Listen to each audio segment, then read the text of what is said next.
डोंगरगढ़ के केंद्रीय विद्यालय के कक्षा 9वीं में पढ़ैया 14 साल के छात्रा के 100 ग्राम घोटिया के डंगोरा जलाशय में मिली। जलाशय में बच्ची के लाश मिले ले क्षेत्र में सनसनी फैल गई।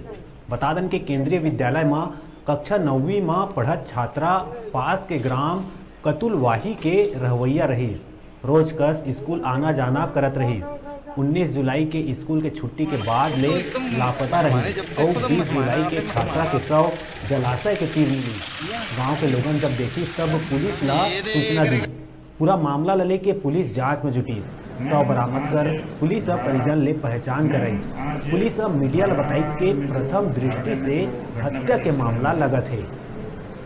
ये चौकी मोहारा क्षेत्र का मामला है। एक चरवाहे ने एक डेड बॉडी देखी और जो कि एक बालिका की थी और उसकी पहचान भी हो गई है।